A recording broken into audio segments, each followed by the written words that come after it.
Knowledge ഫാക്ടറിയുടെ പുതിയൊരു വീഡിയോയിലേക്ക് എല്ലാവർക്കും സ്വാഗതം. അപ്പൊ നമ്മൾ ഇന്ന് ഈ വീഡിയോയിൽ ഡിസ്കസ് ചെയ്യാനായിട്ട് പോകുന്നത് 25 പ്രധാനപ്പെട്ട കൺഫ്യൂസിംഗ് ചോദ്യങ്ങളും അതുമായിട്ട് ബന്ധപ്പെടുത്തിയിട്ടുള്ള ഫാക്റ്റുകളുമാണ്.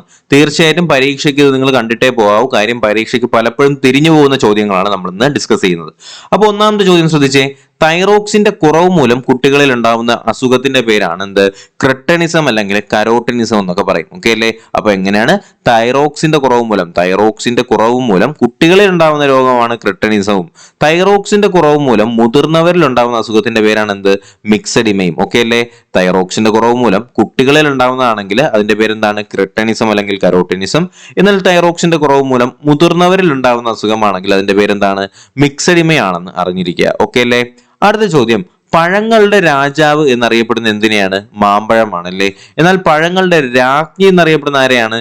മാംഗോസ്റ്റീൻ ആണ്. പഴങ്ങളുടെ രാജാവ് എന്നറിയപ്പെടുന്നത് മാമ്പഴവും രാജ്ഞി എന്ന് പറയപ്പെടുന്നത് എന്താണ്? മാംഗോസ്റ്റീനുമാണ്. ഇതായി എന്ന് പറയുന്ന രോഗം ഏത് ലോഹവുമായി ബന്ധപ്പെട്ടിരിക്കുന്നു എന്നാണ് നമ്മുടെ അഞ്ചാമത്തെ ചോദ്യം. എന്താണ് ചോദ്യം? ഇതായി എന്ന് പറയുന്ന രോഗം ഏത് ലോഹവുമായി ബന്ധപ്പെട്ടിരിക്കുന്നു എന്ന് ചോദിച്ചാൽ അത് കാഡ്മിയം ആണ്. ഓക്കെ അല്ലേ? എന്നാൽ മീനമാതാ രോഗം ഏത് ലോഹവുമായി ബന്ധപ്പെട്ടിരിക്കുന്നു? അത് മെർക്കുറിയാണ്. ഓക്കെ, അപ്പോ ഇതായി എന്ന് പറയുന്ന രോഗം ഏത് ലോഹവുമായി ബന്ധപ്പെട്ടിരിക്കുന്നു എന്ന് ചോദിച്ചാൽ കാഡ്മിയം ആണ്. മീനമാതാ ലോഹം അല്ലെങ്കിൽ മീനമാതാ എന്ന് പറയുന്ന രോഗം ഏത് ലോഹവുമായി ബന്ധപ്പെട്ടിരിക്കുന്നു എന്ന് ചോദിച്ചാൽ അത് മെർക്കുറിയാണ്. അടുത്ത ചോദ്യം. പാലിൽ അടങ്ങിയിട്ടുള്ള പഞ്ചസാരയുടെ പേരാണ് എന്ത്? ലാക്ടോസ് അല്ലേ? നമുക്കറിയാം പാലിലുള്ള പഞ്ചസാരയാണ് എന്തോന്ന്? ലാക്ടോസ്. എന്നാൽ പാലിൽ അടങ്ങിയിട്ടുള്ള മാംസ്യത്തിന്റെ പേരെന്താണ്? കേസിൻ എന്നാണ് അല്ലെ? പാലിലടങ്ങിയിട്ടുള്ള പഞ്ചസാരയാണ് ലാക്ടോസ്, എന്നാൽ പാലിലടങ്ങിയിട്ടുള്ള മാംസ്യമാണ് എന്ത്? കേസിൻ. ഓക്കെ. അടുത്ത ചോദ്യം. രക്തത്തിലെ ഗ്ലൂക്കോസിന്റെ അളവ് കൂട്ടുന്ന ഹോർമോണാണ് എന്ത്? ഗ്ലൂക്കഗോൺ അല്ലെ? അപ്പൊ രക്തത്തിലെ നമ്മുടെ ഗ്ലൂക്കോസിന്റെ അളവ് കൂട്ടുന്ന ഹോർമോണാണ് എന്ത്? ഗ്ലൂക്കഗോൺ. എന്നാൽ രക്തത്തിലെ ഗ്ലൂക്കോസിന്റെ അളവ് കുറയ്ക്കുന്ന ഹോർമോൺ ആണെങ്കിൽ അതിന്റെ പേരെന്താണ്? ഇൻസുലിൻ എന്നാണ് അല്ലെ? അപ്പൊ രക്തത്തിലെ ഗ്ലൂക്കോസിന്റെ അളവ് കൂട്ടുന്ന ഹോർമോൺ ആണെങ്കിൽ അത് ഗ്ലൂക്കഗോൺ എന്നാണ്. അതുപോലെ തന്നെ രക്തത്തിലെ ഗ്ലൂക്കോസിന്റെ അളവ് കുറയ്ക്കുന്ന ഹോർമോൺ ആണെങ്കിൽ അതെന്താണ്? ഇൻസുലിൻ ആണ്. ഓക്കെ അല്ലേ? അപ്പൊ അടുത്ത ചോദ്യത്തിലേക്ക് കടക്കുന്നതിന് മുന്നേ ഈ വീഡിയോ നിങ്ങൾ ലൈക്ക് ചെയ്ത് കാണുന്നവരുണ്ടെങ്കിൽ തീർച്ചയായിട്ടും നിങ്ങൾ ലൈക്ക് ചെയ്യുക. നിങ്ങളുടെ അഭിപ്രായങ്ങൾ തീർച്ചയായിട്ടും താഴെ കമന്റുകളായിട്ടും രേഖപ്പെടുത്താനായിട്ട് മറക്കരുത്. ഓക്കെ, നമുക്ക് 6ാമത്തെ ചോദ്യത്തിലേക്ക് കിടക്കാം. തലച്ചോറിലെ രക്തക്കുഴലുകളിൽ രക്തം കട്ട പിടിക്കുന്ന അവസ്ഥ അറിയപ്പെടുന്ന പേരെന്താണ്? സെറിബ്രൽ ത്രോംബോസിസ് എന്നാണ് അല്ലെ? അപ്പൊ എന്താണ് സെറിബ്രൽ ത്രോംബോസിസ്? തലച്ചോറിലെ രക്തക്കുഴലുകളിൽ എന്ത് ചെയ്യുന്നു? രക്തം കട്ട പിടിക്കുന്ന അവസ്ഥയാണ് എന്തെന്ന് അറിയപ്പെടുന്നത്? Cerebral thrombosis. എന്നാൽ തലച്ചോറിലെ രക്തക്കുഴലുകൾ പൊട്ടുന്ന അവസ്ഥ അറിയപ്പെടുന്ന പേരാണ് എന്ത്? Cerebral haemorrhage. ശ്രദ്ധിക്കുക, രക്തം കട്ട പിടിക്കുന്നതാണെങ്കിൽ അത് സെറിബ്രൽ ത്രോംബോസിസ് ആണ്. എന്നാൽ രക്തം അല്ലെങ്കിൽ ആ രക്തക്കുഴലുകൾ പൊട്ടുന്ന അവസ്ഥ അറിയപ്പെടുന്ന പേരാണ് എന്ത്? Cerebral haemorrhage. സംശയമില്ലല്ലോ ഇത്രയും കാര്യങ്ങളില്? അടുത്ത ചോദ്യത്തിലേക്ക് തന്നെ നമുക്ക് പോവാം. 7ാമത്തെ ചോദ്യം. സ്വർഗത്തിലെ ആപ്പിൾ എന്നറിയപ്പെടുന്ന എന്താണ്? നേന്ത്രപ്പഴമാണ് അല്ലെ? നമുക്കറിയാം നമ്മുടെ സ്വർഗത്തിലെ ആപ്പിൾ എന്നറിയപ്പെടുന്ന എന്താണ്? നേന്ത്രപ്പഴമാണ് അല്ലെ? എന്നാൽ സ്വർഗീയ ഫലം എന്നറിയപ്പെടുന്ന എന്താണ്? കൈതച്ചക്കയാണ് അല്ലെ? സ്വർഗത്തിലെ ആപ്പിൾ ആണെങ്കിൽ അത് നേന്ത്രപ്പഴവും, സ്വർഗീയ ഫലമാണെങ്കിൽ അത് കൈതച്ചക്കയുമാണ്. അപ്പൊ രണ്ട് ചോദ്യങ്ങൾ നമ്മൾ തെറ്റിക്കല്ലേ? സ്വർഗത്തിലെ ആപ്പിൾ ആണ് നേന്ത്രപ്പഴവും, സ്വർഗീയ ഫലമാണെങ്കിൽ കൈതച്ചക്കയുമാണ്. അടുത്ത 8ാമത്തെ ചോദ്യം. കേരളത്തിലെ ഏറ്റവും കൂടുതൽ നിയമസഭാ തെരഞ്ഞെടുപ്പുകളിൽ മത്സരിച്ച വ്യക്തിയാണെങ്കിൽ അതാരാണ്? KR ഗൗരിയമ്മയാണ്. ശ്രദ്ധിക്കുക, കേരളത്തിലെ ഏറ്റവും കൂടുതൽ നിയമസഭാ തെരഞ്ഞെടുപ്പുകളിൽ മത്സരിച്ച വ്യക്തിയാണ് ആര്? നമ്മുടെ KR ഗൗരിയമ്മ. 11 തിരഞ്ഞെടുപ്പുകളിൽ എന്ത് ചെയ്തു? പുള്ളിക്കാരി മത്സരിച്ചു. അതിൽ 8 എണ്ണത്തിൽ വിജയിച്ചിട്ടുണ്ട്. ഓക്കെ, അപ്പൊ കേരളത്തിലെ ഏറ്റവും കൂടുതൽ നിയമസഭാ തെരഞ്ഞെടുപ്പുകളിൽ മത്സരിച്ച വ്യക്തിയാണെങ്കിൽ അത് KR ഗൗരിയമ്മയാണ്. എന്നാൽ കേരളത്തിലെ ഒരേ മണ്ഡലത്തിൽ ഏറ്റവും കൂടുതൽ തവണ വിജയിച്ച വ്യക്തി ആരാണ്? അത് നമ്മുടെ KM മാണിയാണ് അല്ലെ? നമ്മുടെ പാലാ മണ്ഡലത്തിൽ 1965 മുതൽ 2016 വരെ 13 തവണ എന്ത് ചെയ്തിട്ടുണ്ട്? നമ്മുടെ KM മാണി വിജയിച്ചിട്ടുണ്ട്. ഓക്കെ, അപ്പൊ കേരളത്തിലെ ഒരേ മണ്ഡലത്തിൽ ഏറ്റവും കൂടുതൽ നിയമസഭാ തെരഞ്ഞെടുപ്പിൽ വിജയിച്ച വ്യക്തിയാണ് ആര്? നമ്മുടെ KM മാണി, പാലാ മണ്ഡലത്തിലാണ് കേട്ടോ. എന്നാൽ ഇന്ത്യയിലെ ഏറ്റവും അധികം തെരഞ്ഞെടുപ്പുകളിൽ മത്സരിച്ച വ്യക്തി ആരാണെന്ന് അറിയാമോ? അത് ഡോക്ടർ K പത്മരാജനാണ്. തമിഴ്നാട്ടിലെ വ്യക്തിയാണ് ഡോക്ടർ K പത്മരാജൻ. അദ്ദേഹം 27 വർഷത്തിലേറെയായിട്ട് 168 തെരഞ്ഞെടുപ്പുകളിലാണ് പുള്ളിക്കാരി മത്സരിച്ചിട്ടുള്ളത്. ഓക്കെ അല്ലേ? അപ്പൊ ഇന്ത്യയിലെ ഏറ്റവും അധികം തെരഞ്ഞെടുപ്പുകളിൽ മത്സരിച്ച വ്യക്തിയാണ് ആര്? ഡോക്ടർ കെ പത്മരാജൻ തമിഴ്നാട്ടിലെ വ്യക്തിയാണ്. ഇദ്ദേഹം 27 വർഷത്തിലേറെയായിട്ട് 168 തെരഞ്ഞെടുപ്പുകളിലാണ് പുള്ളിക്കാരൻ മത്സരിച്ചിട്ടുള്ളത്. അപ്പൊ ഇന്ത്യയിലെ നമ്മുടെ കേരളത്തിൽ ഏറ്റവും കൂടുതൽ നിയമസഭാ തെരഞ്ഞെടുപ്പുകളിൽ മത്സരിച്ച വ്യക്തിയാണെങ്കിൽ അത് KR ഗൗരിയമ്മയാണ്. എന്നാൽ കേരളത്തിൽ ഒരേ മണ്ഡലത്തിൽ ഏറ്റവും കൂടുതൽ നിയമസഭാ തെരഞ്ഞെടുപ്പുകളിൽ വിജയിച്ച വ്യക്തി ആരാണ്? അത് നമ്മുടെ KM മാണിയാണ് അല്ലെ, നമ്മുടെ KM മാണിയാണ്. എന്നാൽ ഇന്ത്യയിൽ ഏറ്റവും അധികം തെരഞ്ഞെടുപ്പുകളിൽ മത്സരിച്ച വ്യക്തി ആരാണെന്ന് ചോദിച്ചാൽ അത് ഡോക്ടർ കെ പത്മരാജനാണ്. തമിഴ്നാട്ടിലെ വ്യക്തിയാണ് ഡോക്ടർ കെ പത്മരാജൻ. അടുത്ത ചോദ്യത്തിലേക്ക് പോകാലോ. കേരളത്തിലെ ആദ്യത്തെ പ്രസ് ഏതെന്ന് ചോദിച്ചാൽ അത് ജസ്യൂട്ട് പ്രസ് ആണ്. കേരളത്തിലെ ആദ്യത്തെ പ്രസ് ആണ് ജസ്യൂട്ട് പ്രസ്. എന്നാൽ കേരളത്തിലെ ആദ്യത്തെ മലയാളം പ്രസ് ആണ് എന്തിനായി? CMS പ്രസ്, കോട്ടയം അല്ലെ. എന്നാൽ കേരളീയർ സ്ഥാപിച്ച ആദ്യത്തെ പ്രസ് ഏതാണെന്ന് ചോദിച്ചാൽ അത് കേരള വിലാസം പ്രസ് ആണ്. ശ്രദ്ധിക്കുക, 3 ചോദ്യങ്ങളും നല്ല അടുപ്പിച്ചുള്ള ചോദ്യങ്ങളാണ്. അപ്പൊ കേരളത്തിലെ ആദ്യത്തെ പ്രസ് ചോദിച്ചാൽ ജസ്യൂട്ട് പ്രസ് ആണ്. കേരളത്തിലെ ആദ്യത്തെ മലയാളം പ്രസ് ആണ് CMS പ്രസ്, കോട്ടയം. എന്നാൽ കേരളീയർ സ്ഥാപിച്ച കേരളത്തിലെ ആദ്യത്തെ പ്രസ് ചോദിക്കുകയാണെങ്കിൽ അത് കേരള വിലാസം പ്രസ് ആണെന്ന് കൂടി അറിഞ്ഞിരിക്കുക. ഓക്കെ അല്ലേ? സംശയമില്ലല്ലോ. ഓക്കെ, നമുക്കടുത്ത് 10ാമത്തെ ചോദ്യത്തിലേക്ക് കിടക്കാം. ഇന്ത്യയിലെ ആദ്യത്തെ സ്വകാര്യ തുറമുഖമാണ് എന്ത്? പിപാപാവ് തുറമുഖം അല്ലെ. നമുക്കറിയാം ഇന്ത്യയിലെ ആദ്യത്തെ സ്വകാര്യ തുറമുഖമാണ് പിപാപാവ്. എന്നാൽ ഇന്ത്യയിലെ ഏറ്റവും വലിയ സ്വകാര്യ തുറമുഖം ചോദിക്കുകയാണെങ്കിൽ അത് മുന്ദ്ര തുറമുഖമാണ്. ശ്രദ്ധിക്കുക, ഇന്ത്യയിലെ ആദ്യത്തെ സ്വകാര്യ തുറമുഖമാണെങ്കിൽ അത് പിപാപാവ് തുറമുഖമാണ്. ഇന്ത്യയിലെ ഏറ്റവും വലിയ സ്വകാര്യ തുറമുഖം ചോദിക്കുകയാണെങ്കിൽ അത് മുന്ദ്ര തുറമുഖമാണ്, ഗുജറാത്തിലാണ് അല്ലെ. ഓക്കെ അല്ലേ? ഓക്കെ, നമുക്കടുത്ത് 11ാമത്തെ ചോദ്യത്തിലേക്ക് കിടക്കാലോ. ഡൽഹി സുൽത്താനേറ്റിലെ ഇൽത്തുമിഷ് അവതരിപ്പിച്ച വെള്ളി നാണയമാണ് എന്ത്? ടാങ്ക അല്ലെങ്കിൽ തങ്ക എന്നൊക്കെ പറയുന്നത് എന്താണ്? വെള്ളി നാണയമാണ് കേട്ടോ. അപ്പോൾ നമ്മുടെ ഡൽഹി സുൽത്താനേറ്റിലെ ഇൽത്തുമിഷ് അവതരിപ്പിച്ച വെള്ളി നാണയമാണ് എന്ത്? ടാങ്ക. ഓക്കെ അല്ലേ? എന്നാൽ ഇൽത്തുമിഷ് അവതരിപ്പിച്ച ചെമ്പ് നാണയത്തിന്റെ പേര് എന്താണെന്ന് ചോദിച്ചാൽ ജിത്താളാണ്. അപ്പൊ ഇൽത്തുമിഷിന്റെ വെള്ളി നാണയമാണെങ്കിൽ അത് ടാങ്കയാണ്. ഇൽത്തുമിഷിന്റെ ചെമ്പ് നാണയമാണെങ്കിൽ അത് ജിത്താളാണ് അല്ലെ. വെള്ളി ടാങ്കും ചെമ്പ് ജിത്താളും അല്ലെ, ജിത്താൾ. ഓക്കെ അല്ലേ? വെള്ളി ടാങ്കും ചെമ്പ് ജിത്താളും. ഓക്കെ, ഇതാരാണ് കൊണ്ടുവന്നത്? നമ്മുടെ ഇൽത്തുമിഷ് ആണ്. അടുത്ത ചോദ്യം, മിറാഷ്. ഇത് വളരെ പ്രധാനപ്പെട്ടതാണ്. മിറാഷ് യുദ്ധവിമാനം ഇന്ത്യ വാങ്ങിയിട്ടുള്ളത് ഫ്രാൻസിൽ നിന്നാണ്. മിറാഷും അതുപോലെ തന്നെ റാഫേലും ഇന്ത്യ വാങ്ങിയത് എവിടെ നിന്നാണ്? ഫ്രാൻസിൽ നിന്നാണ്. എന്നാൽ സുഖോയ് യുദ്ധവിമാനം വാങ്ങിയത് എവിടെ നിന്നാണ്? നമ്മുടെ റഷ്യയിൽ നിന്നാണ് അല്ലെ. അപ്പോ മിറാഷ്, ഫ്രാൻസ്, റാഫേൽ അല്ലെ. ഇതിലെല്ലാം റാ വരുന്ന ഒരു ഉച്ചാരണം വരുന്നുണ്ട് അല്ലെ. Mirage, France, Rafael. കണ്ടില്ല, ഒരു റായുടെ ഒരു ഇത് വരുന്നില്ല, ഉച്ചാരണം വരുന്നില്ലേ. അപ്പൊ ഇങ്ങനെയുള്ള 3 അല്ലെങ്കിൽ mirage, Rafael, France. Okay, Sukhoi ആണെങ്കിൽ അത് റഷ്യയാണ്. ഓക്കെ, അപ്പൊ സുഖോയ് ആണെങ്കിൽ അത് റഷ്യയാണ്. ഓക്കെ, അടുത്ത നമുക്ക് 13ാമത്തെ ചോദ്യം. കേരളത്തിലെ ഏറ്റവും കൂടുതൽ വനപ്രദേശമുള്ള ജില്ലയാണ് എന്ത്? ഇടുക്കി. കേരളത്തിലെ ഏറ്റവും കൂടുതൽ വനപ്രദേശമുള്ളതാണ് ഇടുക്കി. എന്നാൽ കേരളത്തിലെ ഏറ്റവും കൂടുതൽ വന വിസ്തൃതി ഉള്ളതാണെങ്കിൽ അത് വയനാടാണ്. ഓക്കെ, അപ്പൊ കേരളത്തിലെ ഏറ്റവും കൂടുതൽ വനപ്രദേശമാണെങ്കിൽ ഇടുക്കിയാണ്, വനവിസ്തൃതി ആണെങ്കിൽ വയനാടാണ്. റിസർവ് വനമേഖലയുള്ള ജില്ല ഏറ്റവും കൂടുതൽ എവിടെയാണ്? നമ്മുടെ പത്തനംതിട്ടയിലാണ് അല്ലെ. കേരളത്തിലെ ഏറ്റവും കൂടുതൽ വനപ്രദേശമാണെങ്കിൽ ഏതാണ്? നമ്മുടെ ഇടുക്കിയാണ്. വനവിസ്തൃതിയാണെങ്കിൽ വയനാടാണ്. ഏറ്റവും കൂടുതൽ റിസർവ് വനമേഖല ഉള്ളതാണെങ്കിൽ നമ്മുടെ പത്തനംതിട്ടയാണ്. അടുത്ത ചോദ്യം 29ാമത്തെ ചോദ്യം 30ാമത്തെ ചോദ്യത്തിലേക്ക് നമ്മൾ കിടക്കുകയാണ്. കേരളത്തിലെ ആദ്യത്തെ പത്രം ചോദിക്കുകയാണെങ്കിൽ അത് രാജ്യസമാചാരമാണ്. കേരളത്തിലെ ആദ്യത്തെ പത്രം എന്താണ്? രാജ്യസമാചാരമാണ്. എന്നാൽ കേരളത്തിലെ ആദ്യത്തെ നിരോധിത പത്രം ചോദിക്കുകയാണെങ്കിൽ അത് സന്തുഷ്ടവാദിയാണ്. ഓക്കെ അല്ലേ? കേരളത്തിലെ ആദ്യത്തെ പത്രമാണെങ്കിൽ അത് രാജ്യസമാചാരവും, കേരളത്തിലെ ആദ്യത്തെ നിരോധിത പത്രമാണെങ്കിൽ അത് സന്തുഷ്ടവാദിയാണെന്ന് കൂടി അറിഞ്ഞിരിക്കുക. അടുത്ത 15ാമത്തെ സെറ്റിലേക്ക് പോവാം. മസ്തിഷ്കത്തിനെ കുറിച്ചുള്ള പഠനമാണെങ്കിൽ അത് ഫ്രനോളജി ആണ്. സ്പെല്ലിംഗ് ശ്രദ്ധിക്കുക, PHRE അല്ലെ, PHRENOLOGY അല്ലെ, ഫ്രനോളജി.